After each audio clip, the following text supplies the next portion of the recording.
L'information financière étant très importante pour l'activité d'une entreprise, ceci elle-même découlant de l'activité comptable de l'entreprise, il est important que nous parlions aujourd'hui de la production des données comptables.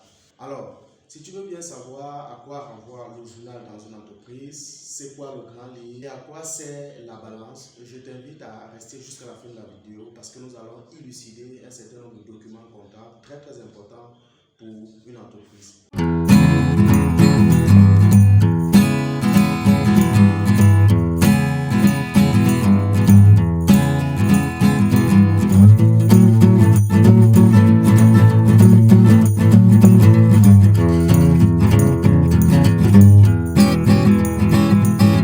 Dans l'objectif de vous présenter de manière concrète tout ce que nous allons discuter ou tout ce que nous allons voir dans cette vidéo, nous sommes contraints de continuer notre vidéo derrière notre ordinateur. Comme signalé au début de la vidéo, nous sommes censés parler de des notions de journal, de grand livre et de balance. En fait, nous allons débuter par le journal. En fait, c'est quoi le journal? Le journal est un document comptable permettant d'enregistrer les opérations comptables. Nous entendons très souvent parler de journal général, mais en réalité, sur le plan pratique, dans des logiciels comme celui-ci que vous avez devant vous, dont je ferai pas la publicité, nous utilisons les journaux auxiliaires. Ceci parce que, en général, la comptabilité d'une entreprise est segmentée en plusieurs secteurs. Il y a le comptable des achats qui s'occupe du journal des achats, et notamment des fournisseurs, le comptable client qui s'occupe du journal des ventes, notamment des clients, le comptable de la trésorerie, et même dans la trésorerie, on peut avoir le comptable qui s'occupe uniquement des opérations de banque, le comptable qui s'occupe uniquement des opérations de caisse et le comptable qui s'occupe des opérations générales, notamment les opérations diverses. Donc, nous aurons, en principe, nous aurons plusieurs journaux auxiliaires, comme le présente le logiciel devant notre écran.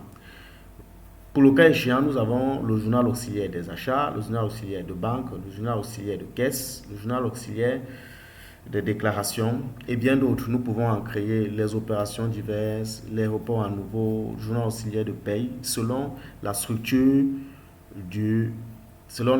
comptable de l'entreprise et selon les différentes tâches affectées aux comptables qui sont en charge de l'entreprise.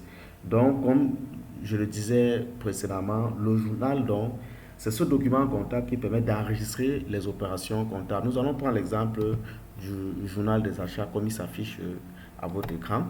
Ce journal permet d'enregistrer tous les achats du mois échéant. Nous avons, comme se présente à notre écran, le jour, le numéro de facture, le numéro de pièce d'abord qui lui est automatique, le numéro de facture que vous deviez saisir, la référence s'il y en a, le numéro de compte. Si vous avez perdu la notion de passation d'écriture, je vous renvoie à la vidéo que nous avons faite précédemment. Là, vous verrez comment toutes ces écritures ont été passées. Nous n'allons pas revenir là-dessus pour le cas échéant. Le numéro de compte général, le numéro de compte tiers, le libellé de l'écriture, l'opération de débit, le montant de débit ou le montant de crédit selon que l'écriture sera affectée au débit ou au crédit. Et voilà donc comment se présente le journal de manière pratique dans les logiciels comptables. Ça c'est le cas. Ici nous avons un logiciel pris au hasard. Donc sur le plan pratique, donc, le paramétrage de l'entreprise en termes de journaux auxiliaires est fait suivant l'organisation du service comptable de l'entreprise. Et lorsqu'il est paramétré, le logiciel génère tous les journaux créés sur tous les mois dont va se porter l'activité. Donc, sur tous les mois dont va se porter l'exercice comptable. Le grand livre, quant à lui, c'est un document donnant les détails des opérations comptabilisées dans un compte. Ça veut dire lorsqu'on passe les écritures dans les journaux, ces écritures vont aller se loger dans le grand livre, ceci par numéro de compte. Ça veut dire que si je veux savoir l'information qui a été passée dans un numéro de compte spécifique, je dois interroger le grand livre. Comment ainsi se passe? Très souvent dans le logiciel comptable, pour avoir ce grand livre de manière automatique, parce que tout ça se fait automatiquement, vous allez aller dans État, grand livre des comptes. Et là, on va vous demander de renseigner le compte dont vous voulez avoir le grand livre. Je vais prendre l'exemple d'un compte au hasard euh, que je vais notamment interroger pour que nous puissions voir le grand livre. Et je vais valider.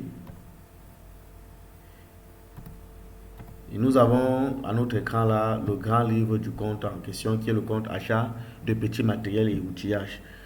Ce document nous permet de voir exactement toutes les écritures qui ont été passées dans ce compte. Si nous prenons le cas échéance, nous avons la date, le code de journal, qui est beaucoup plus le journal de caisse pour le cas échéant, le libellé de l'opération à chaque fois qu'on a saisi ou qu'on a enregistré une écriture avec ce compte, on a mis un libellé, le libellé apparaît, le mouvement débit si c'était au débit, le mouvement crédit si c'était au crédit et les soldes progressifs.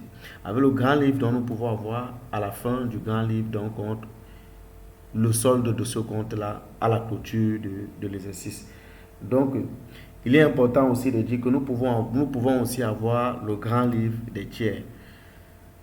Cela veut dire quoi? Si nous avons un tiers qui conteste par exemple son solde ou alors qui veut avoir les détails de son solde, nous pouvons imprimer son grand livre et remettre au niveau de sa comptabilité pour qu'il puisse confronter avec les écritures chez lui. Ou alors imprimer ce grand livre-là pour pouvoir faire les lettrages. Parce qu'en principe, le grand livre aussi sert au lettrage des comptes dans l'entreprise. Donc, il suffit d'aller sur État, État des tiers, grand livre des tiers. Et nous pouvons prendre un tiers au hasard que je vais devoir mettre son numéro de compte pour qu'on ait le tiers en question. Et là, le système va nous générer le grand livre du tiers et nous verrons toutes les opérations qui ont été passées dans le compte du tiers.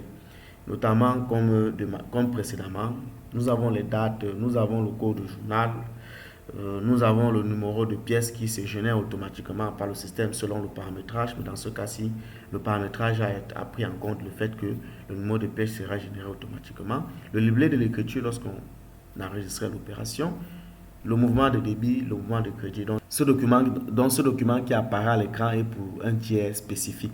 Et le grand livre donc, nous permet d'avoir toutes les écritures qui ont été passées, qui ont été enregistrées avec le tiers et nous renseigne sur le solde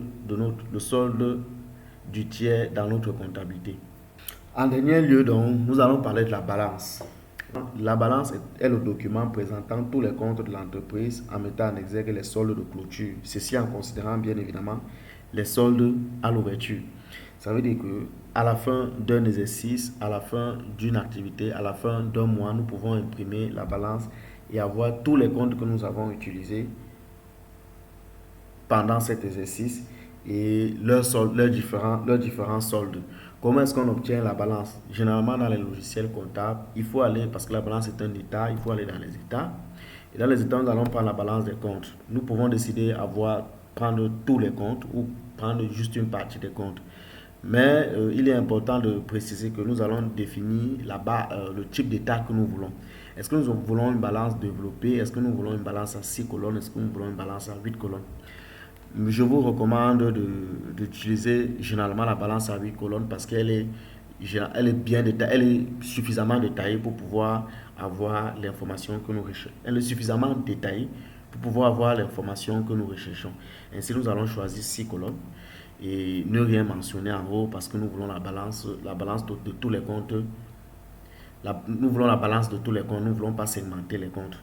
Donc, en validant, il en ressort que voilà un exemple de balance. Voilà donc comment se présente la balance, le numéro de compte, l'intitulé du compte, les soldes initiaux qui sont les soldes au 31 décembre de l'année N-1, les mouvements de l'exercice actuel, débit, crédit, et les soldes cumulés, ça veut dire ça veut dire les soldes de clôture.